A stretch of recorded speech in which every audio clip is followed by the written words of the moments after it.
Durite, vilebrequin, joint de culasse, piston. Vous pensiez ce vocabulaire réservé aux hommes? C'est une erreur. La passion pour la mécanique n'a pas de sexe. Et pourtant, avec seulement 1% de mécaniciennes en France, elles sont très peu à en avoir fait leur métier. Nous avons justement trouvé et suivi ces perles rares. Sandra, la mécanicienne spécialiste des 4x4 de rallye. Ça y est, il est là. Il est là. Morgane, la spécialiste du covering. Plaque d'abord là-haut. Mathilde, l'ange de la route. Là, on est en train de démonter les roues pour accéder à l'embrayage. Laïa, la mécanicienne poids lourd. C'est bien d'avoir des petites mains. Comme ça tombe dans le trou, hop, ça passe. Karen, la passionnée de moto. Il y a du dépôt partout. Il y a plusieurs choses qui n'ont pas été faites sur cette moto, c'est sûr. Aurore, la surdouée de la carrosserie. On mélange. Aurélie, l'experte en pneumatique XXL. Même si le client il est pressé, il faut quand même mettre un petit coup de nettoyage. Ou encore Alicia, la mécano au grand cœur. Ces spécialistes de la mécanique vous feront partager leurs missions. Des missions qui sont parfois périlleuses. Alors, sortons déjà sans se faire couper en deux. Et là, tu vois, je kiffe pas la route des yeux parce que si une voiture fait une mauvaise manipulation, ça peut très vite devenir dangereux. Voilà. Des travaux qui demandent beaucoup de patience. Le problème, c'est que moi, je ne trouve pas la crevaison. Je suis en train de caler un carton parce que j'ai pas envie que le cata tape dans le radiateur. Mais aussi de la force. Sur certaines réparations, il faut un peu sortir les bras, mais souvent, il faut quand même y aller un peu doucement parce qu'on a vite fait, au final, de faire plus de dégâts que de réparer. Ou encore de la dextérité. T'es pas assez basse. Vous allez découvrir le quotidien les mains dans le cambouis et la tête dans le moteur de ces 8 femmes exceptionnelles. J'ai peur pour la culasse. C'est pas bon. Y a rien qui bouge, quoi. Entre mauvaises surprises, Changer des bougies, ça prend 10 minutes. Je me retrouve à faire ça depuis 20 minutes. merci Laïa. Bon ben voilà, on est dans la vraie merde du métier là. Je vais devoir tout recommencer. Et petite victoire, Moi, ça me paraît pas mal. Elle nous aime pas. elles n'ont qu'un mot d'ordre, être les meilleures. C'est vrai qu'on peut avoir des tendances un peu maniaques. Tout en gardant le sourire. Voici les reines de la mécanique.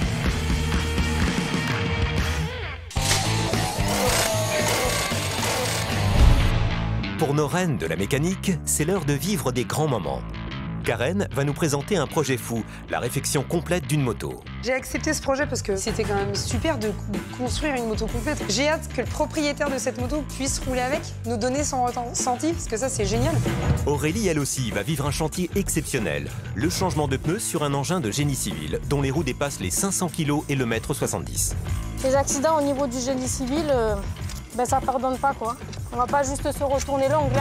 Laïa va se retrouver confrontée à toute une série de problèmes. On va juste faire un test. Le chauffeur, il se plaint des à-coups au niveau de la sellette. Alicia, notre mécanicienne moto et passionnée de tuning, va pouvoir joindre l'utile Allez, ma petite chante. à l'agréable en se rendant à un rassemblement. Mais cela ne va pas se passer comme prévu. C'est que des galères. Mon coffre, il s'ouvre plus. Enfin, Aurore, carrossière et copilote de rallye, va nous emmener avec elle sur l'une de ses courses. Mais sous la pluie, les mauvaises surprises seront au rendez-vous. Oh putain. Eh merde. Près de Marseille, à Fos-sur-Mer, il est 8 h. C'est le début de journée pour Laïa, notre apprentie en mécanique poids lourd. Ce matin, elle doit faire la révision d'un camion qui a 7 ans. Mais si en apparence, une révision est simple, dans ce cas précis, le camion est arrivé avec tout un tas de problèmes. C'est un camion qui a une vidange avec tous les filtres à faire. Cartouche dessiccateur, filtre à air.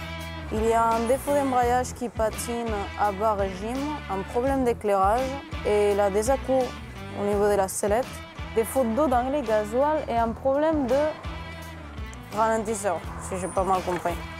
Donc il y a pas mal de problèmes sur ce camion. On va commencer déjà pour faire la vidange. Première étape, la vidange qui se passe sous le camion.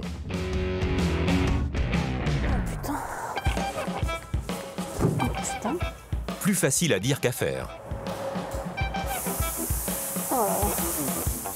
Mais heureusement, Laïa connaît une technique infaillible. Un coup de marteau.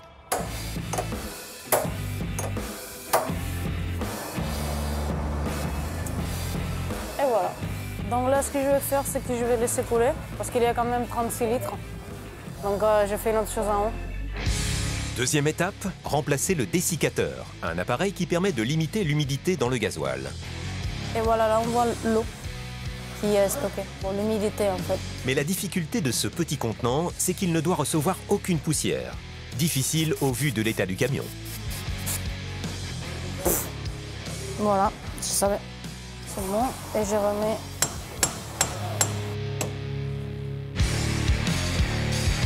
Après 20 minutes de vidange, retour sous le camion pour changer les filtres à huile et à gasoil.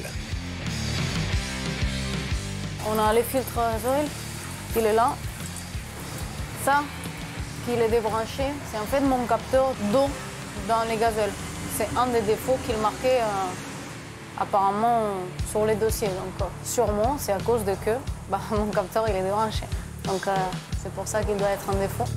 Déjà un problème de régler. Il reste toutefois le filtre à gasoil et pour cela, Laïa a sa petite astuce. Donc j'essaie parfois de récupérer les gazoles qu'il y a dedans.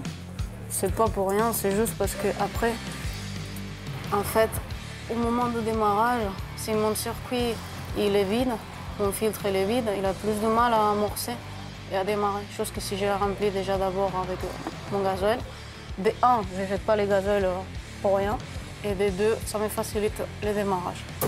Laïa ne perd pas de vue qu'elle a une liste de pannes à trouver, comme le voyant moteur qui s'allume.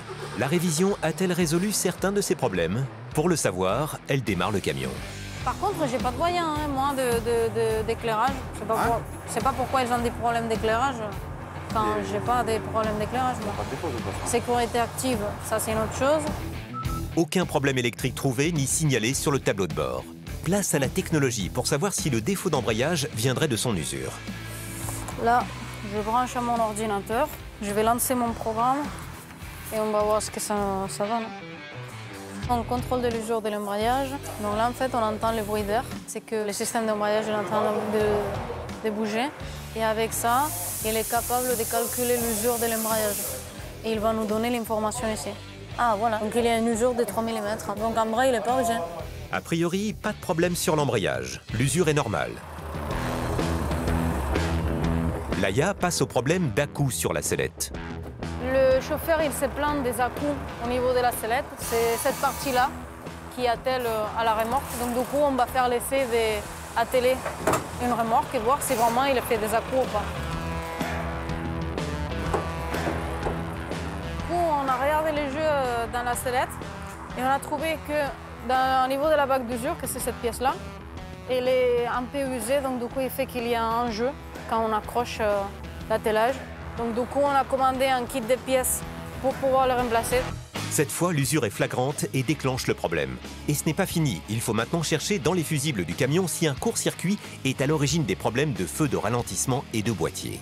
Là, j'ai mon rotor-fusible qui se trouve ici. Mon schéma, il se trouve là. Mais après, vu que c'est un problème de boîtier qui ne répond pas, je vais quand même tout le vérifier. Entre la mécanique, l'informatique et l'électrique, on peut dire que Laïa a une formation très complète. On va juste faire un test. J'ai bougé un fusible, il a fait bzzz, il a dit c'est bon, là j'y remarche. C'est une belle victoire pour Laïa, qui en trouvant le bon fusible, a réparé 2 problèmes d'un seul coup. Ce camion va maintenant pouvoir être rangé le temps de recevoir les pièces pour terminer les réparations. La journée n'est pas finie pour autant. Une autre réparation va lui réserver quelques surprises.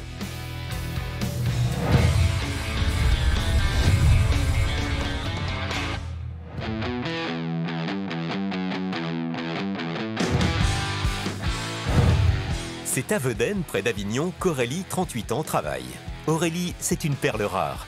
Elle est l'une des 2 seules femmes en France à être spécialisée dans le dépannage de pneumatiques XXL. Je pars faire mon dépannage parce que mon chauffeur, il attend au bord de la route. Et il y a beaucoup de routes à faire déjà.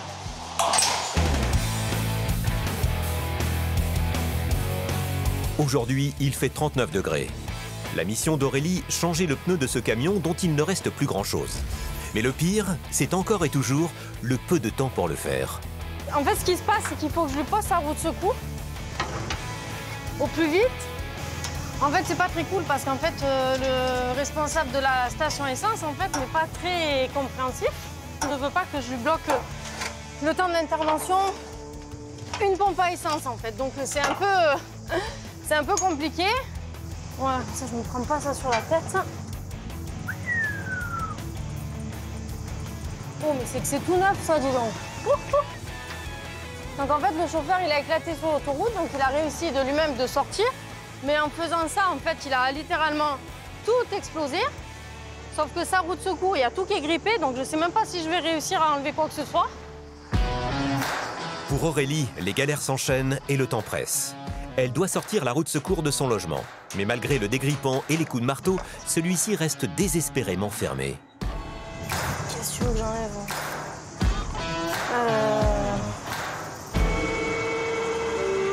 Ah, j'ai peut-être une solution au problème. La petite clé à choc. Au grand mot, les grands remèdes. Ça devrait même passer. Après les coups de marteau, deuxième technique pour ouvrir le logement de la roue de secours, la dévisseuse XXL. Ça va marcher. Le problème, c'est que tout est grippé. Donc ça, c'est vraiment... pour le coup, ça, c'est vraiment chiant.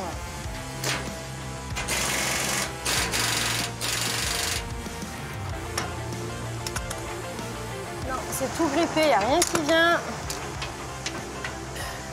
Qu'est-ce que tu veux faire? Ça sert à rien d'avoir une roue de secours, hein, si c'est comme ça. Hein. Aurélie n'est pas du genre à laisser tomber. Elle prend le problème par l'autre côté. Ah ben voilà! Et c'est un succès. Ça va pas d'un côté, ça sort de l'autre. Reste maintenant à sortir la roue qui pèse quand même une 60aine de kilos. Et là, on attaque le petit cours de crossfit, en fait. Et sous une chaleur difficile à supporter. Allez, hop, on pousse. Travailler les cuisses.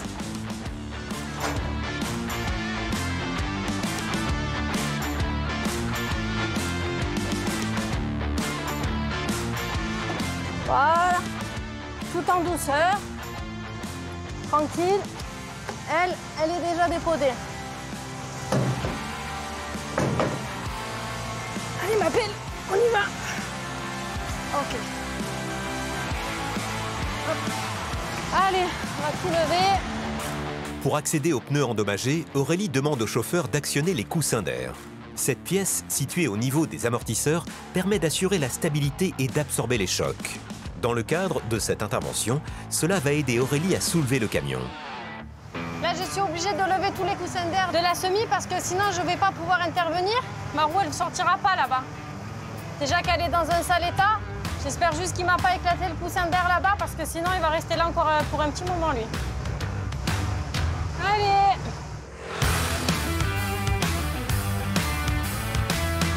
Le camion ne se soulève pas. Tu peux envoyer un peu, s'il te plaît? Aurélie prend donc les choses en main et va aider ce jeune chauffeur. J'ai besoin de l'air, s'il te plaît. Ah ben, elle veut pas, ta semi. Non, alors écoute-moi. Mets en route ton camion, s'il te plaît. Mets en route ton camion, s'il te plaît. Tu vas appuyer sur la pédale de frein de ton camion et tu vas m'enlever ton frein de parc. Tu l'enlèves et tu le remets comme ça. Bon? Voilà. Et maintenant, tu m'envoies de l'air, s'il te plaît. Ah, en fait, la semi, elle est tellement chargée que ça n'arrive même pas à monter, les coussins d'air. Ça, ils sont toujours en train de charger à bloc, à bloc, à bloc, et après, c'est un peu la galère. Allez. C'est bon! Merci! Allez. Les choses sérieuses peuvent commencer. Aurélie place son cric rouleur sous le camion pour dégager le pneu endommagé, ainsi qu'une chandelle qui permet de sécuriser le dispositif. Voilà, impeccable. En effet, Aurélie intervient sous un camion qui peut faire entre 35 et 44 tonnes. Là, en fait, ce qui est dangereux, c'est que la semi, elle est très, très chargée et je lève un seul côté. Et ce qui peut se passer, c'est qu'il y a un coussin d'air de la semi, en fait, qui éclate.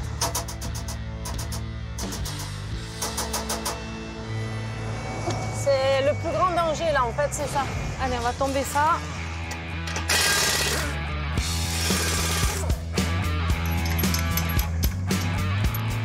Ça, c'est le problème quand il fait chaud, ça. Quand il fait chaud et que la pression des pneumatiques, en fait, elle est pas bonne, ben, il roule sous-gonflé avec la chaleur, en fait, ça monte et après, ça éclate, quoi. La canicule est dure pour les pneus, mais aussi et surtout pour Aurélie. À peine commencée, une mauvaise surprise l'attend déjà. Oh putain! Les lamelles du pneu se sont enroulées autour de l'essieu. Ben, il a pas fait semblant, hein. La roue est dans un tel état qu'elle en devient impossible à déplacer.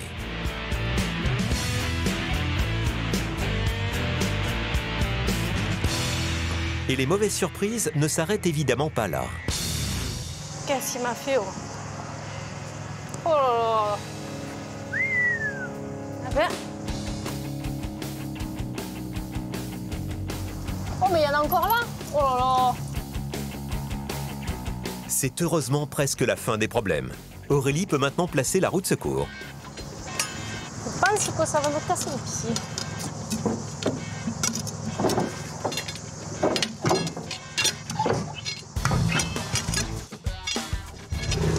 Ah, il manquait pas grand-chose.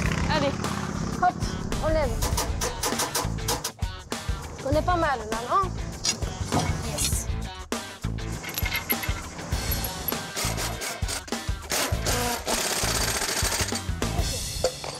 Là, on est bon. Maintenant, il va falloir remettre ça. Le travail n'est pas fini pour autant. Aurélie doit mettre le pneu endommagé, pour ne pas dire détruit, dans l'ancien logement de la roue de secours, afin de pouvoir récupérer la jante. Putain, il aurait pas pu me l'éclater complètement, ça? Franchement, j'aurais été m'embêter, hein.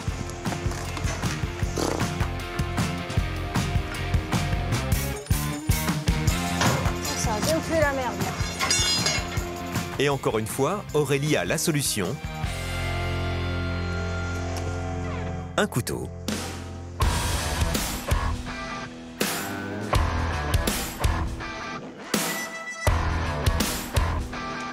Bah, tu vas pas lâcher, toi, hein?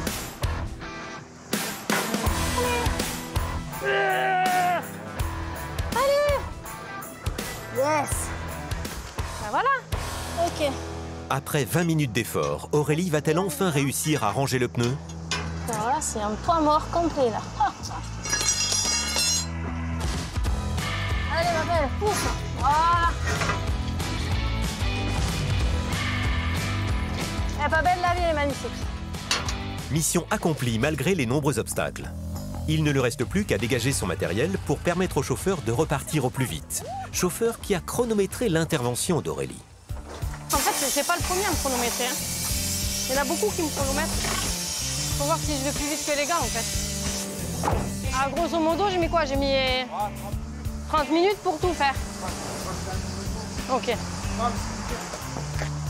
Et là, du coup, en fait, il a été surpris parce qu'il pensait que ça allait me prendre, ben, pour le coup, beaucoup plus de temps que ça. Je te l'ai remise en position route. Ouais, c'est gentil. Sinon, tu peux pas partir. Ah si, je partirais, mais ça risque d'éclater dans C'est ça. Pour Aurélie, la journée continue. Et sa prochaine intervention va lui réserver une très grosse surprise.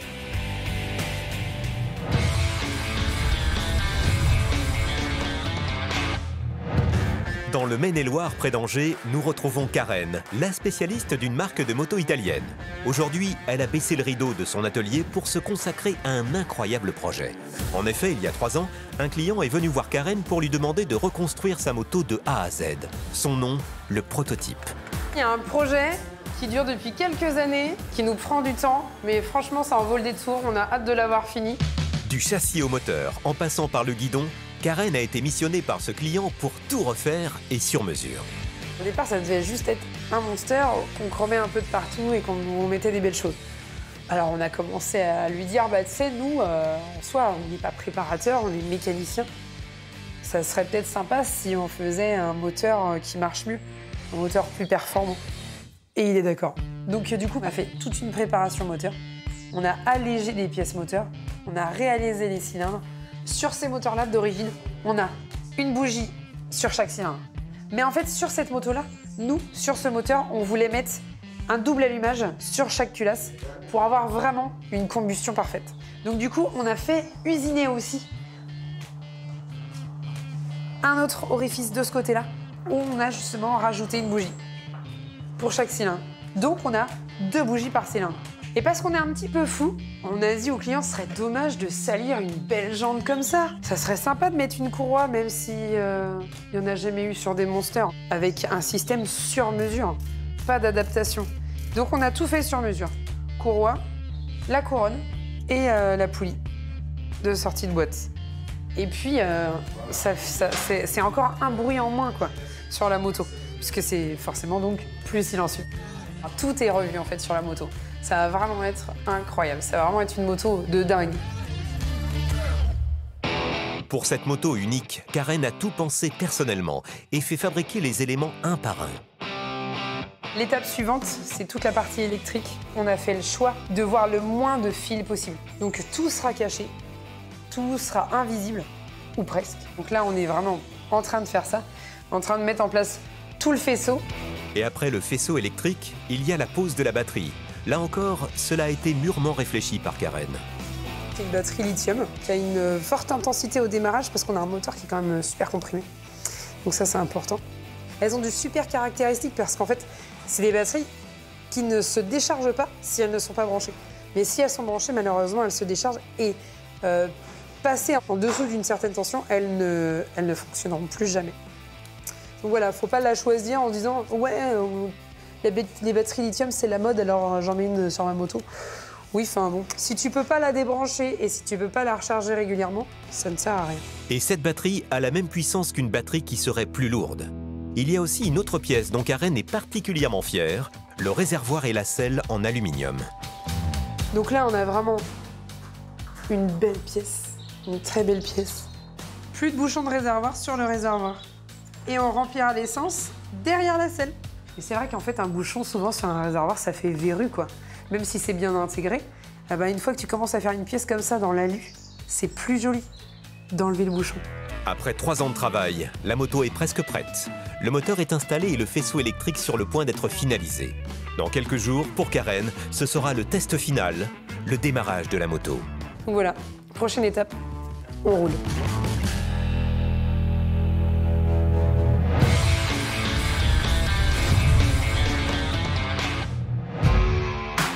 À Fos-sur-Mer, dans le sud de la France, nous retrouvons Laïa, notre apprentie en mécanique poids lourd. Aujourd'hui, sa mission, changer un capteur ABS. Une mission simple en apparence qui peut être faite en 30 minutes, mais qui peut vite se transformer en cauchemar. Là, il faut que je remplace un capteur ABS. J'ai déjà fait ça, sauf que c'était pas exactement le même capteur. Donc celle-ci, je vais juste vérifier que s'il faut que je dépose ou pas les roues, mais je pense pas. Je vais essayer de jeter un coup d'œil. Soit c'est facile, soit il me demande plus de travail de ce que je m'attendais. Donc, alors. Après un rapide examen, le verdict tombe. Ouais, d'accord. Je pense qu'il faut déposer les roues. Pour accéder au capteur plus facilement, Laïa va devoir démonter des roues qui pèsent chacune 80 kg. Chris, c'est toi qui as changé sur le DAF le capteur ABS? Pour être sûr de son choix, Laïa préfère consulter Christopher, qui a déjà fait cette opération sur ce type de camion. Faut déposer les roues. Obligé. Obligé. Parce que encore tu as le. Il y a une vis qui tient le capteur, c'est ça? Le témoin, tu as une vis qui le tient, mais il est un peu loin dans le moyeu. Ouais, j'ai vu. Donc, il faut le petit cliquer, la rallonge et le cardan. Même avec les roues déposées, il faut Même comme avec les ça? roues déposées. Bon, ben, je commence pour déposer les roues alors. Viens, je te montre dans le camion. Ça marche. Je te montre ce que j'ai fait et les procédures que j'ai utilisées. Grâce à son collègue, Laïa espère gagner du temps dans le changement du capteur ABS. Voilà, le mieux pour éviter d'être embêté, tu relèves le pont, tu cales, tu démontes tes deux roues et en passant devant le disque, tu verras ton capteur et tu vois qu'il est tenu par une petite vis. Une fois que ta vis est démontée, ton capteur il sort, après tu coupes les riselants et tu suis jusqu'au boîtier de freinage. Ça marche. Voilà. Ok, donc rien de compliqué niveau... Non, le plus long c'est caler et démonter les roues en fait. Ça marche, ok. Voilà. Merci. Pour Christopher, la manœuvre semble simple. Laïa va donc commencer par soulever le camion avec son cric. Ensuite, Laïa cherche l'axe central du pont arrière pour poser une première chandelle. Là, je cherche où je mets mes chandelles pour caler correctement les camions. Parce que ça dépend d'où tu les mets, soit c'est pas sécurisé, choix, après ça peut bouger quand je ressens les crics. Donc j'essaie de réfléchir au mieux endroit pour le poser. Puis Laïa répète l'opération avec une deuxième chandelle de l'autre côté pour s'assurer que le camion ne bascule pas pendant l'opération. Une fois posé, le camion ne repose maintenant plus que sur ses chandelles. Donc là, mon essieu arrière, il est calé. Donc je peux déposer mes roues. Voilà, en sécurité. Il est l'heure de s'attaquer aux roues. Et pour ça, il faut être bien équipé. Là, je vais utiliser la clé à choc. C'est une grosse clé à choc, donc ça fait pas mal de bruit. Je vais mettre les casques pour protéger. Parce que sinon, à force, avec les années, après, on n'entend plus rien. C'est lourd, ce que je vais faire. Parce que bon, un bis, un boulon, pardon, une écrou, ça passe. Mais quand tu en as 1, 2, 3, 4, 5, 6, 7, 8, 9, 10, à la longue, tenir ça, ça fait lourd. Et c'est parti pour 10 boulons à déboulonner avec une clé à choc de 10 kg à porter à bout de bras. Ça y est, ils sont desserrés. Là, j'enlève tous sauf un, que c'est celui qui me tient la roue. En effet, la petite astuce de Laïa, garder un boulon pour éviter que la roue de 80 kg ne lui tombe dessus.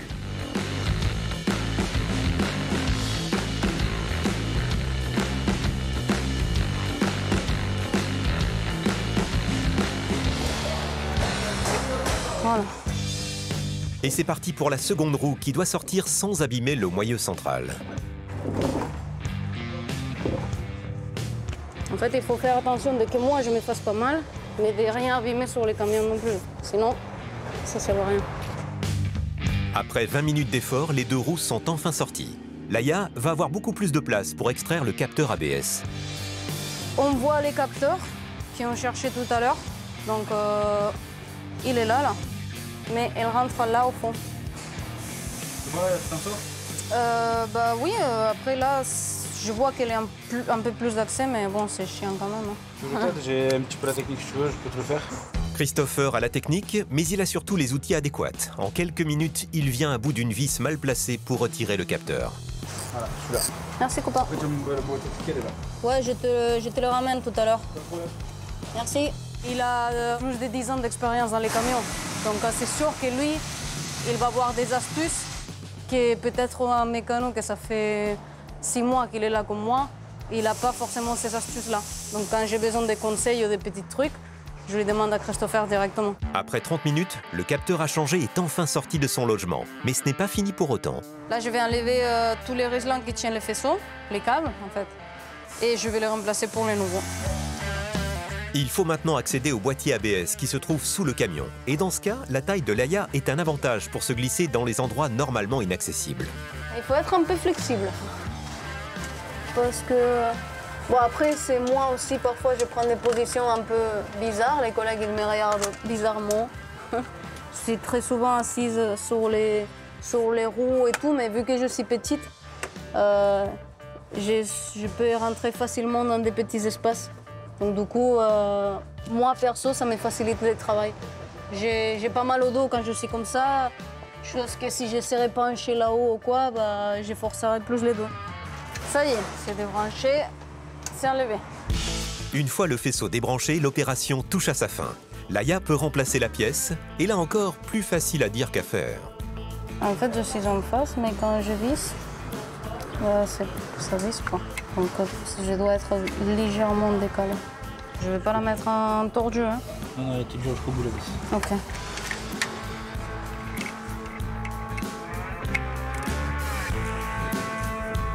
Laïa doit travailler à l'aveugle pour remettre la vis qui tient le nouveau capteur.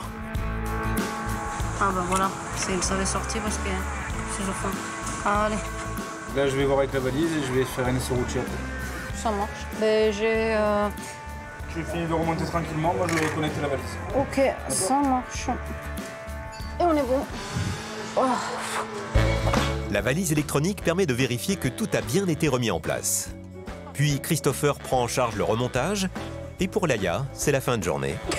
Ah, merci. Ça va plus vite comme ça. Ah bah oui. Merci. Là, c'est fin de journée.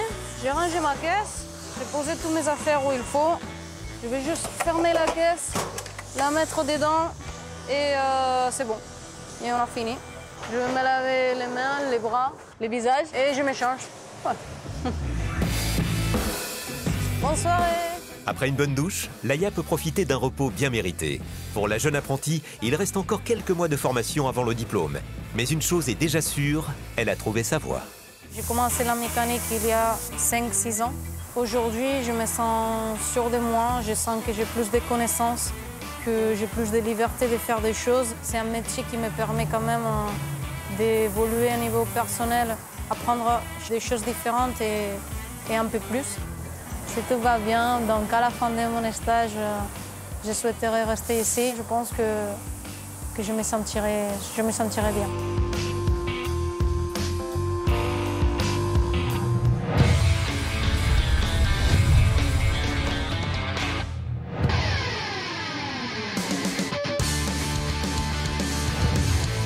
Dans l'Hérault, Alicia arrive à son garage sur la moto qu'elle a customisée avec des jantes jaune fluo. En effet, notre mécanicienne du Sud est aussi une fan de tuning. Et aujourd'hui, elle a de quoi être aux anges. Elle a rendez-vous avec cette Allemande grise, propriété d'Axel, un client venu embellir sa voiture qu'il trouve trop discrète. L'occasion pour Alicia d'exercer à la fois sa passion et sa profession. Alors là, sur cette voiture, on va lui changer les jantes. On va lui rajouter un peu de couleur. On va lui faire un peu de peps. On lui fait un lifting. Un lifting qui va consister à changer les jantes en aluminium poli par d'autres flambant neuves et jaune fluo. Changer les jantes, c'est pour faire un peu plus joli. L'esthétique. Hein. Voilà, l'esthétique. Et après, tenue de route, ça change aussi. Ça peut changer parce que les pneus sont plus gros. Surtout pour l'esthétique. Oui, là, c'est surtout esthétique. Pour ce soin esthétique donc, il faut tout d'abord monter la voiture sur le pont, sous l'œil vigilant d'Axel qui tient à être présent tout au long de cette transformation tant attendue. Ça m'impressionne parce qu'elle va monter mes jantes, que ça fait un moment que je les attends. Et j'attends de voir le résultat, ouais, je suis impatient. Petite astuce de notre mécanicienne, Alicia va utiliser la servante qu'elle positionne sous la roue pour la démonter plus facilement. Une fois la roue retirée, notre mécanicienne va devoir poser un accessoire indispensable pour monter ses jantes de toute beauté. Là, je mets des nouvelles pièces pour adapter. Selon les constructeurs, l'anthrax des jantes, c'est-à-dire la distance entre les trous destinés à accueillir les écrous de fixation, peut varier. C'est le cas ici. Alors Alicia doit poser ce que l'on appelle des cales à changement d'anthrax pour adapter ses jantes d'un modèle différent de celle d'origine. Là, je suis en train de serrer les cales de changement d'anthrax et je vais les serrer à la clé dynamométrique. Et je re-règle ma clé pour pas trop serrer.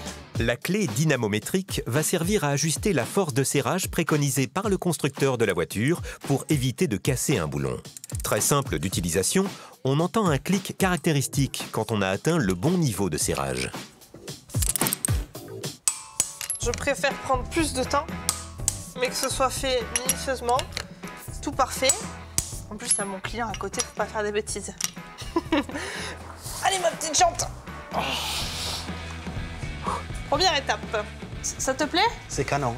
C'est canon? Ah ouais, c'est mignon? Toujours sous le contrôle d'Axel, Alicia doit maintenant aligner parfaitement la nouvelle jante, sans abîmer la belle peinture jaune, pour ensuite pouvoir poser les vis de fixation. Tu stresses? Ouais. Je vois le trou là, hein, il est bien le trou. Allez hop. En fait, c'est le premier. Après, on est bon. Avec sa technique de la servante sous la roue, Alicia va-t-elle réussir du premier coup? C'est bon. La première est mise, c'est bon. En fait, le plus stressant, c'est de poser la jante.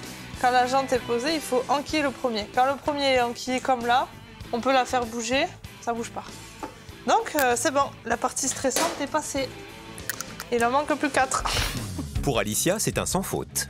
Quant à Axel, il semble à la fois rassuré et fier du choix de ses nouvelles jantes. Franchement, ouais. Très fier. Hâte d'avoir la voiture finie. Allez, on va attaquer l'autre. Tu vas gagner en visibilité, là. En effet, le client ne passera pas inaperçu. Ne manque plus maintenant que les 3 autres roues. Une petite photo. Allez. Et Axel peut enfin repartir avec ses nouvelles jantes. C'est beau, ça me plaît. Allez, je vais te la sortir. Et on va faire des jolies photos au soleil. Bah oui, hein. Il aura fallu 1 heure à Alicia pour habiller cette voiture avec des jantes jaune fluo toutes neuves qui ne passent pas inaperçues. Le tout pour 50 €. Merci Alicia. De rien. C'est visible, hein? C'est le but? Ouais. Non? C'est mignon. Qu'est-ce qu'elle est belle. Bon, merci, hein. Beau travail. De rien. Avec Super plaisir. content. Ouais. Allez, super. Ciao, ciao. Bon, ben, À plus. à la prochaine. Fais attention, hein. Oui, t'inquiète pas. Allez. À la prochaine. Ciao. Une partie de la clientèle d'Alicia a comme elle une passion pour la modification automobile, ce qu'Alicia pratique elle-même sur sa voiture. Dans quelques jours en Espagne, la mécano va justement retrouver d'autres passionnés à un grand rassemblement de tuning.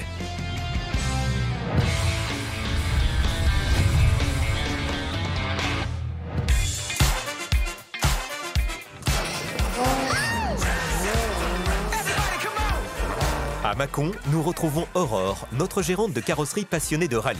Et justement aujourd'hui, elle a troqué sa combinaison de carrossière pour celle de copilote.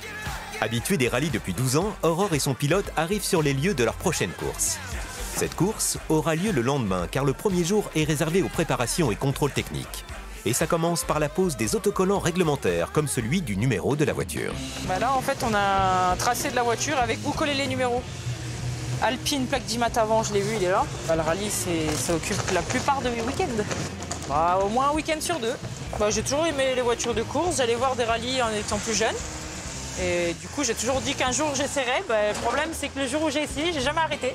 Moi, j'ai commencé à 18 ans. L'année de mes 18 ans.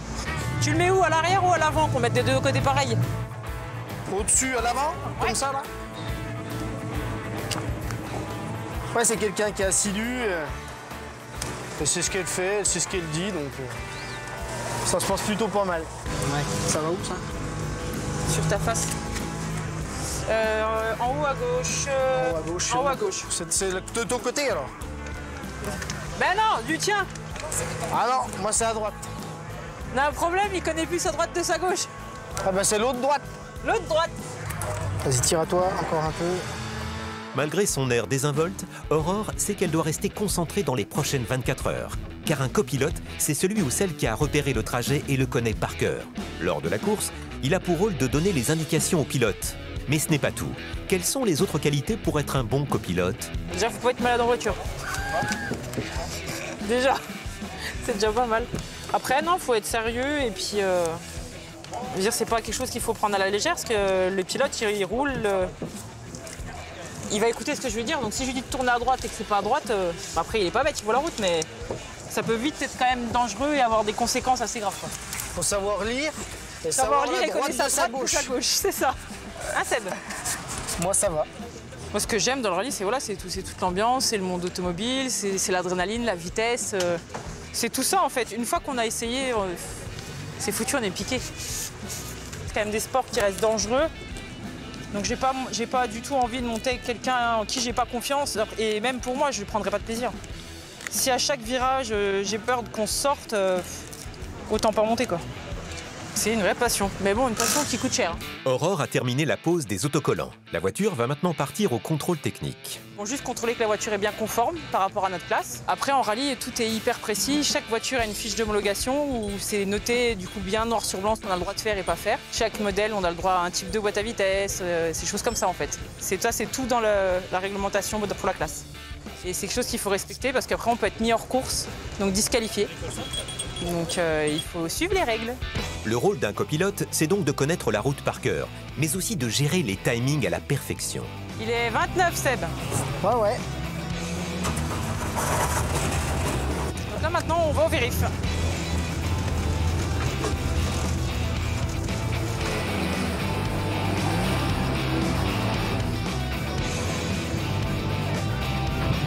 Donc il faut attendre que toutes les voitures soient passées, puis après ça sera une. C'est dans un hangar que se déroule le contrôle technique de la voiture. L'une des premières règles est de ne pas rentrer moteur allumé. Attends, doucement. Enzo, moi j'ai connu son Daniel Grapper, moi. Ah ouais? C'est bon, Seb? Ouais, vas-y, à Bah non, mais il allait taper l'autre. Sauvage. Oh la vache. Là, on attend juste là à la table, on a un commissaire technique et là, c'est lui qui va tout regarder.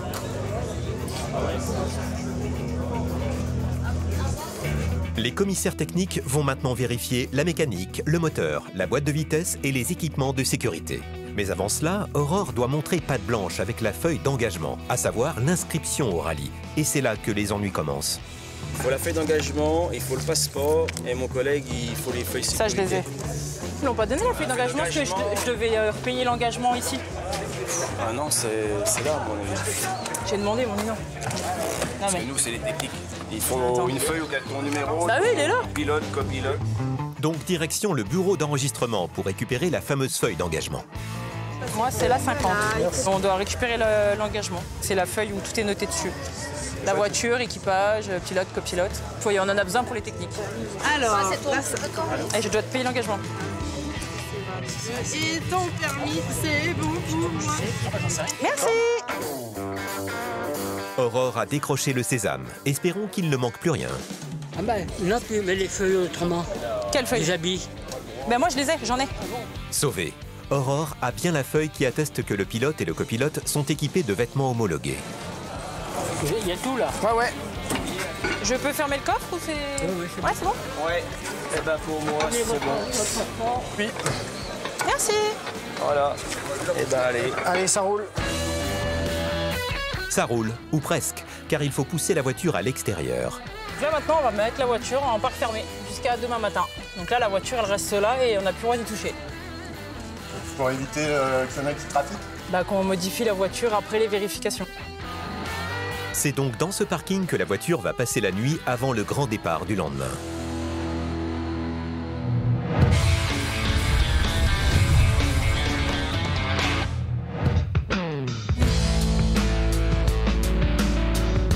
À Veuden, près d'Avignon, pour Aurélie, c'est un grand jour. Voilà, oui. Travaillons sur 26 et 25. Du coup, tu viens avec moi? Pas le choix, hein, tu fais des conneries sinon. 26 R25. Ça veut dire qu'Aurélie va travailler sur un engin de génie civil, ce qu'elle adore. C'est trop cool. Ce matin, il y a une petite crevaison sur une petite chargeuse, donc c'est vraiment du très lourd. Donc je vais intervenir quand même sur un pneumatique qui fait quand même minimum 1m70, donc je fais 1m55, donc voilà. Ok, alors normalement on a tout ce qu'il faut, là, ça c'est bon. Mais Aurélie ne connaît pas encore l'ampleur des dégâts. Et sur des pneus à 4000 € minimum, l'enjeu est important. Parfois, je peux commencer à 8 h du matin en changeant 2 pneus sur une voiture ou me retrouver avec mes amis agriculteurs qui viennent de péter un pneu dans les vignes ou tout simplement sur une chargeuse qui a crevé. Donc ça change tout le temps, c'est ce qui casse la routine de mon métier en fait. En effet, Aurélie n'a jamais les mêmes journées et les dépannages sur les engins de génie civil sont assez rares. Quand je pars faire du génie civil, en fait, je me mets déjà en condition en me disant, ben voilà, je vais arriver, il y a une crevaison, où est-ce qu'elle est placée, comment je vais pouvoir intervenir. Voilà, là, je suis dans mon temps de trajet, mais en fait, je suis déjà en train d'attaquer mon intervention, mais dans ma tête, en fait. J'adore faire le génie civil et je me suis spécialisée là-dedans parce que j'arrive devant les engins et je me dis ils sont tellement énormes que c'est on va dire c'est un petit peu un défi de réussir à remplacer les pneumatiques là-dessus, vu ma taille et ma corpulence. Avec des pneus qui pèsent 500 kg chacun et font 1,70 m de hauteur, Aurélie et son 1,55 m vont-ils réussir cette mission? Il va être content, mon chef. Tiens, s'il te plaît. Ça va t'aller, mais au top de chez top, le petit violet. Je vais mettre mes cales. Je vais mettre Gertrude en route. Comme pour n'importe quel pneu, mais en plus gros et en plus lourd, Aurélie commence par soulever l'engin. Bon, là, ça ressemble à quelque chose. Le but, décoller le pneu de la jante pour voir si les pneus ont besoin d'être changés. Je suis très heureuse de pouvoir travailler sur des engins comme ça, ou de pouvoir les réparer.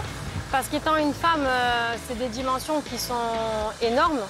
Et vu ma taille, des fois, ça me paraît complètement ridicule. Mais je suis assez... Ouais, je suis super contente de pouvoir le faire parce que c'est assez compliqué quand même, parce qu'il faut quand même savoir utiliser pas mal d'outillage. Donc là, en fait, j'installe la semelle de ma pâchera. Et ma pâchera, elle va me servir à décoller en fait mon pneu de l'anneau conique. Puisqu'en fait, la roue ne se dépose pas, tout se fait à la main et tout se fait sur place. Donc il y a vraiment des outils qui sont spéciaux. Donc j'ai ma petite pompe, je vais la mettre en place là.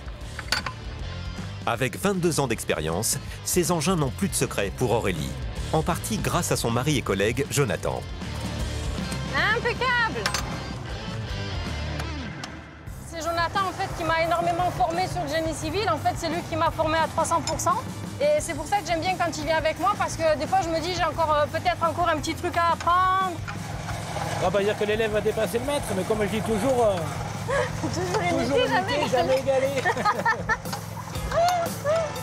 Et le jour où moi j'arriverai à transmettre tout mon savoir à quelqu'un d'autre comme il a pu le faire, John, franchement, ça sera ma plus belle victoire là. Heureusement que je t'ai pas tout dit quand même encore. Hein. C'est pour ça que tu tournes un peu avec moi. Dans mon métier, j'ai des mentors et c'est grâce à eux que j'ai réussi à en être là. Parce que tout ce qu'ils m'ont appris, eh bien, j'ai tout gardé. Bon, j'ai laissé les mauvais trucs de côté, mais j'ai pris les bonnes choses. Et c'est grâce à eux que je suis aussi à ce niveau-là. D'avoir passé un cap et de l'avoir travaillé comme ça fait vraiment bizarre, quoi. C'est émotif, on va dire. Ça fait plaisir d'avoir transmis son savoir-faire, en fait.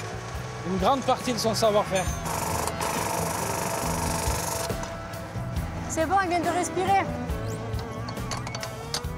On est sauvés, respire! Moi, je dis toujours que le pneu, en fait, il respire. C'est quand le pneu, en fait, il lâche. Quand le pneu, il est décollé, c'est... Ça fait... Là, je me dis, c'est bon, il est décollé, en fait. C'est le signe qu'on peut attaquer la suite. Prochaine étape donc, décoller la jante du pneu, une étape plus dangereuse qu'il n'y paraît. En effet, la clavette qui maintient la jante fait environ 200 grammes. Et dans le cas d'une explosion de pneu, elle peut tuer la personne en face. Du coup, bon, ça s'appelle purement un repousse-cercle. C'est ce qui va repousser en fait toute cette partie-là pour enlever la clavette là, de sécurité. Ce cercle-là, que tout le monde a peur de se prendre dans la tête, en fait, il est un petit peu dangereux. Les accidents au niveau du génie civil, ben, ça pardonne pas, quoi. On va pas juste se retourner l'ongle. Hein. Yes. Allez, go. Aurélie a assuré sa première étape, et tant mieux. C'est déjà ça de fait. Allez, mon petit gars.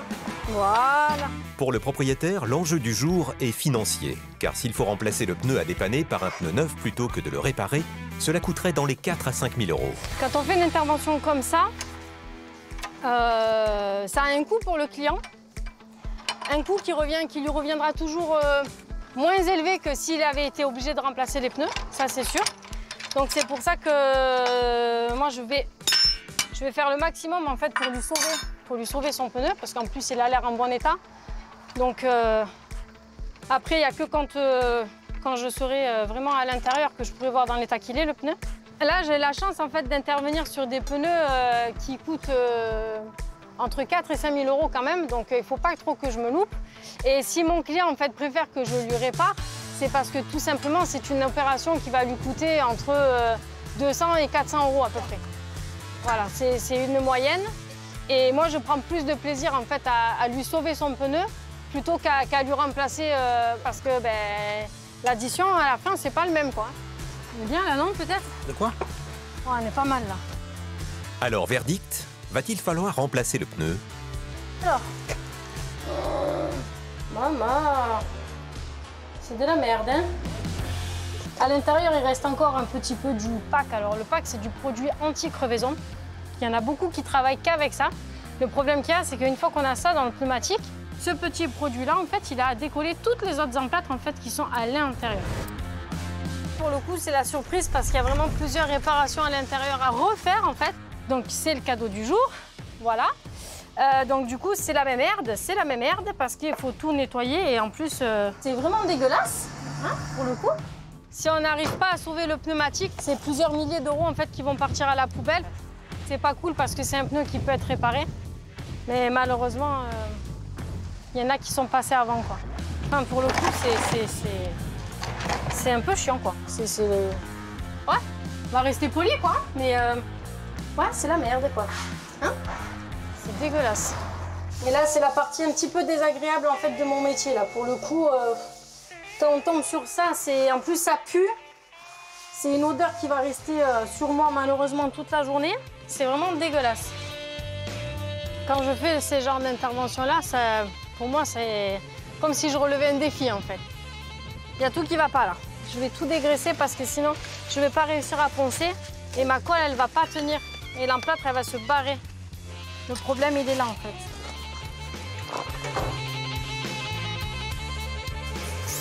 Aïe, putain.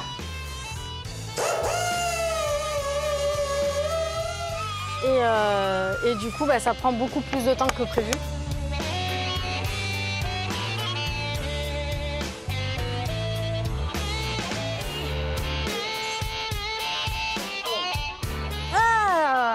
On est pas mal, hein? Aurélie semble satisfaite. Elle va a priori pouvoir réparer le pneu. Bon, une emplâtre, c'est le pansement du pneumatique, hein. On essaye de le poser exactement comme un pansement. Voilà. Hop. Pour l'instant, ça se passe bien, malgré la difficulté du gras qui peut rester et tout ça.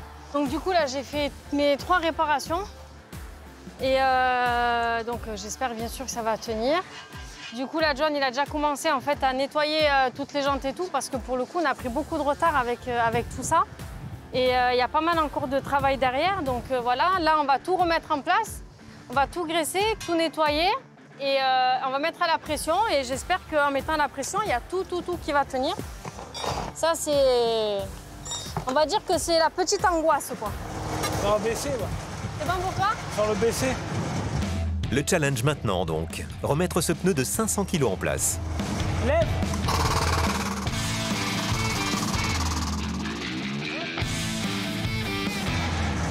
C'est bon pour toi? 1, 2, 3. Ok, fais-le monter. Encore. Ok. Donc là, il faut toujours bien graisser tous les éléments, en fait. C'est hyper important. D'où l'importance d'être à 2, parce qu'au moins, il y en a un qui tient l'anneau, en fait. Ça évite qu'il retombe sur le pied et qu'il cause un grave accident au technicien. Hop là. Dans mon métier, il ne faut pas forcément avoir une grosse force physique. Il faut avoir un mental d'acier. Parce que tout simplement, on travaille en continu dehors. On n'est jamais à l'abri. Et c'est vrai que qu'il pleuve, qu'il neige ou qu'il vente ou qu'il fasse super chaud, on est tout le temps dehors. Et là, c'est vrai que surtout quand ça arrive l'été, qu'on arrive très vite à 40 degrés, il faut quand même tenir le coup. Et je crois que si on n'a pas le mental, on lâche prise. Place au regonflage du pneu. Et dans ce cas, ce n'est vraiment, mais vraiment pas comme sur une voiture. Quand on gonfle un génie civil, il faut garder une distance minimum de 6 mètres. 6 mètres 50, c'est bien, 7 mètres, enfin, le plus loin possible. C'est pour ça que le mano n'est pas le même. La distance, elle est très longue.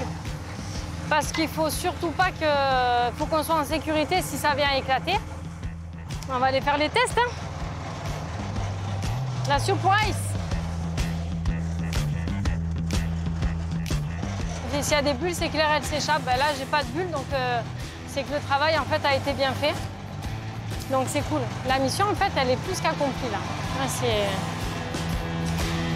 Mission plus qu'accomplie, en effet. Après 3 heures en plein soleil, Aurélie et Jonathan peuvent être fiers d'eux. Ils viennent de faire économiser entre 4 et 5 000 € au propriétaire du chargeur. On est pas mal. Donc là, je vais pouvoir appeler mon client et lui dire que, en fait, la mission est accomplie et que son pneu est sauvé. Voilà, donc je pense qu'il va être super content. Là, pour le coup, voilà, parce que des fois, c'est des braves surprises. Donc là, c'est bon. Et en espérant qu'il n'y ait personne qui passe derrière moi pour remettre du pack, en fait. C'est tout ce que j'espère. Elles ne sont que 2 en France à faire ce métier. Un métier physique, mais qu'Aurélie exerce avec passion depuis maintenant 22 ans.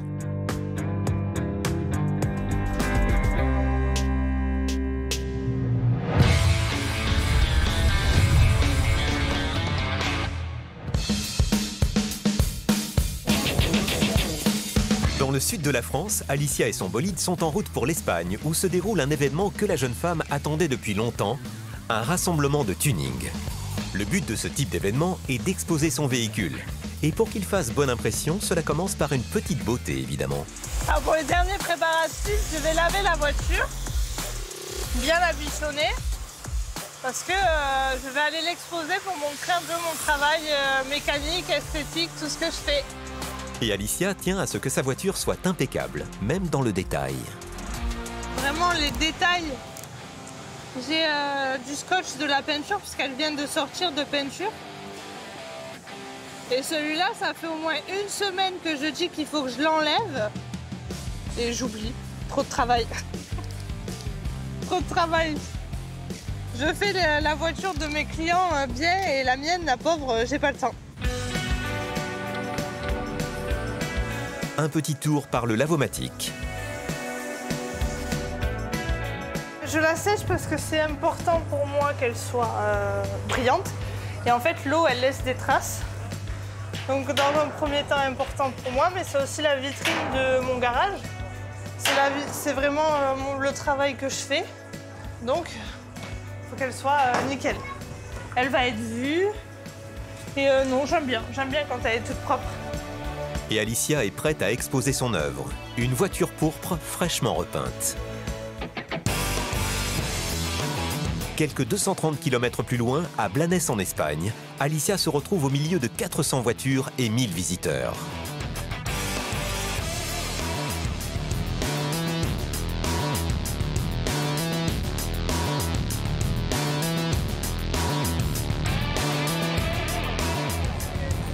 Il y a beaucoup de monde, il y a énormément de monde. Vraiment très très impressionnée. Mais passé la magie des premiers instants, les ennuis commencent. Elle n'a pas aimé la route, hein. Le coffre d'Alicia ne s'ouvre plus. J'ai que des galères. Après, c'est une vieille voiture, donc... Mais là, c'est inquiétant, là. Obligée de passer par l'intérieur pour trouver le problème, Alicia commence à stresser. Quand enfin, le coffre s'ouvre.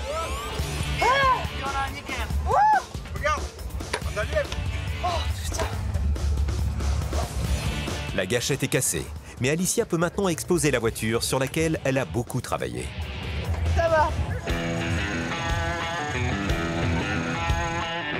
Voilà ma voiture. Alors, c'est une Audi A3 de 1998.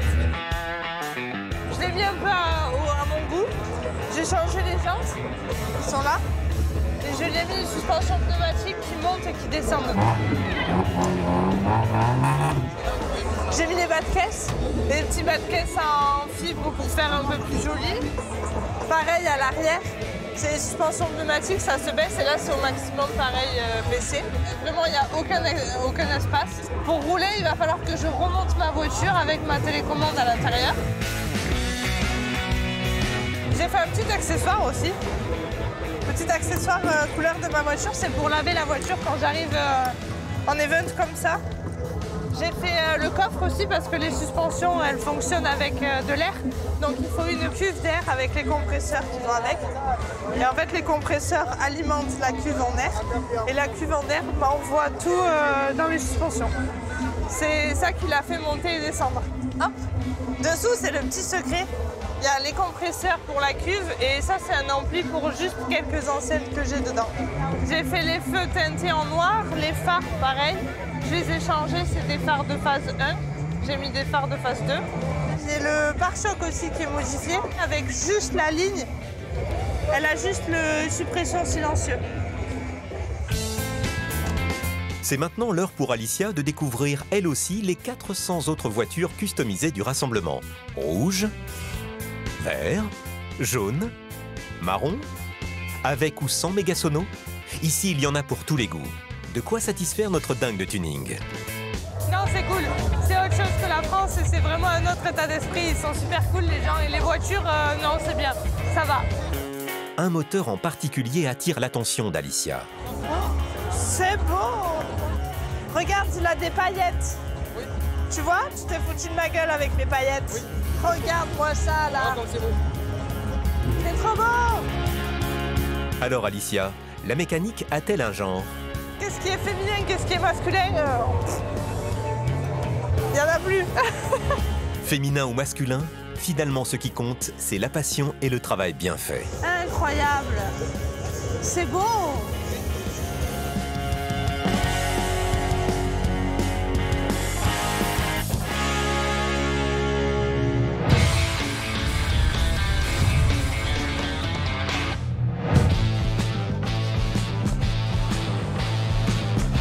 Près d'Angers, dans l'atelier moto de Karen, c'est un grand jour. La partie mécanique de son prototype est presque finie. J'ai accepté ce projet parce que déjà c'est un client qu'on aime beaucoup, qui nous permet de faire beaucoup de motos différentes. Et puis c'est super de construire une moto complète. En plus on avait vraiment des super idées, des super challenges, mettre une courroie en transmission secondaire, réussir à trouver des personnes qui nous font des belles pièces comme ça, la ligne complète d'échappement, la monocoque. Le réservoir monocoque, enfin voilà, tout ça c'était super. On n'est pas préparateur, donc il y a plein de choses qu'on ne connaît pas. Mais en fait, sur une préparation, tu n'as que des surprises. Et souvent des trucs que tu connais pas en fait, parce que tu t'es jamais retrouvé dans cette configuration à dire. Alors ok, je mets un échappement sur mesure, ah merde. Alors oui, ça faut que ça passe maintenant, parce que ça passait avant, mais maintenant ça passe plus. On a fait une préparation moteur aussi, donc on s'est rajouté du temps. Cette pièce-là, ça nous a pris beaucoup de temps, en réflexion, quand elle a été faite et tout ça. Enfin voilà, donc du coup après tu fais l'appel à un usineur qui va usiner des pièces avec une cote précise pour que chaque chose passe. Ouais, enfin pour moi c'est que des surprises, donc c'est que des nouveautés, donc je fais que d'apprendre. On n'a jamais fait un truc pareil dans notre vie, jamais. Nos clients qui passent nous voir, ils sont impressionnés par cette moto, parce que moi, franchement, c'est vrai qu'elle est... Elle est pas finie, elle est déjà vraiment magnifique, surprenante. Elle a vraiment tellement de belles pièces que c'est génial.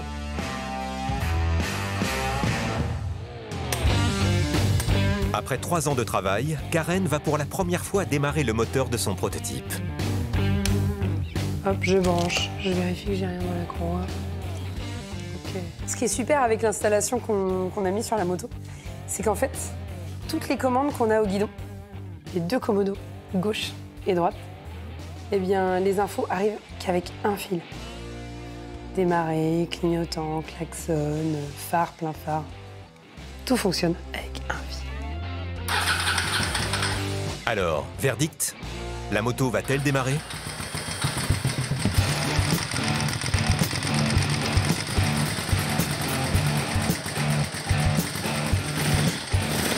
Le moteur tourne.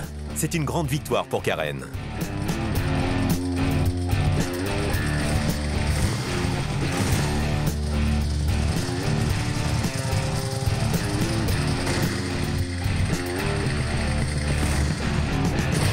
C'est maintenant l'étape la plus importante de cet incroyable projet. Sortir la moto pour la première fois et la faire rouler. En fait, il y a toujours une appréhension. Quand on a construit un truc comme ça, ou quand même quand on fait un moteur, on a toujours une appréhension, le premier démarrage, les premiers tours de roue.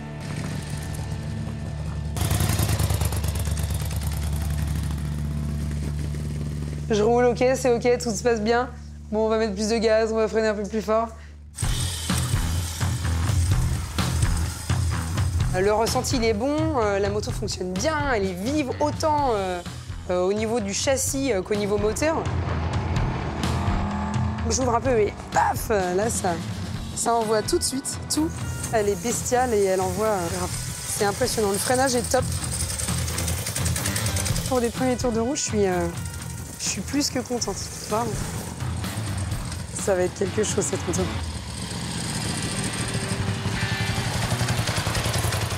Ce projet, ça fait 3 ans qu'il est commencé. Pour moi, c'est vraiment une étape super importante, cet essai.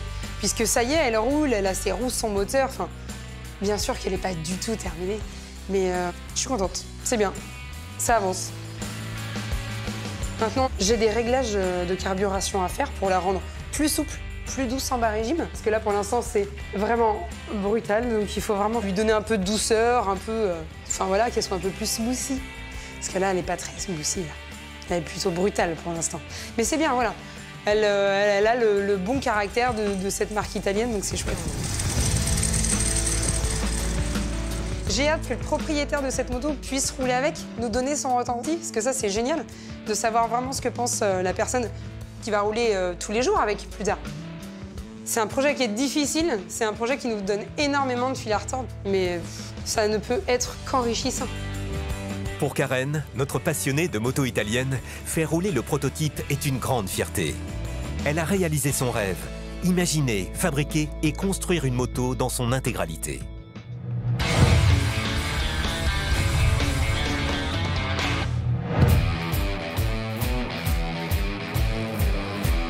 À Mâcon, c'est le jour J pour Aurore et son pilote. Dans moins d'une heure, ils seront sur la ligne de départ. Après une nuit isolée, le monstre mécanique a été libéré et rejoint le stand où il va effectuer les derniers ajustements. Et pour les pilotes, il est temps d'enfiler les combinaisons de rallye. Ça, c'est les combinaisons qu'on est c'est obligatoire. Donc c'est inifugé en cas d'incendie dans le véhicule. Donc on a la combinaison complète et donc les sous-vêtements inifugés, donc sous-pull, on a un caleçon, chaussettes, cagoule. Seb, lui, il a les gants parce qu'il conduit. Moi, j'ai pas de gants. Mais tout ça, c'est obligatoire. Donc on a un petit peu chaud. Il faut ensuite choisir les pneus adéquats, une opération qui se décide au dernier moment en fonction de la météo. Et avec les fortes températures du jour, l'équipe opte pour des pneus à gomme dure afin d'affronter les 470 km de course. On pointe dans 6 minutes, Franck. 6 minutes avant le départ, la pression commence à monter. Moi, je suis tout le temps stressée tant que j'ai pas fait la première spéciale. Donc là, je ne peux pas trop parler jusqu'à tout à l'heure. C'est l'heure d'aller sur la grille de départ située à 1 km de là. Mais à quelques secondes de se lancer, la pluie s'invite dans la course. C'est parti. Droite à fond. Droite à fond et 60 mètres gauche à fond caché. Et 60 mètres léger frein très long droite 110. Et où, à gauche? À gauche, je t'ai dit.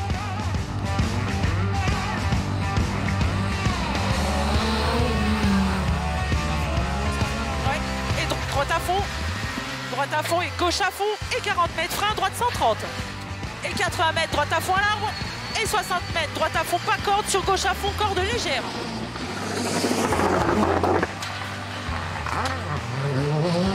Droite à fond. Et 100 mètres, gauche à fond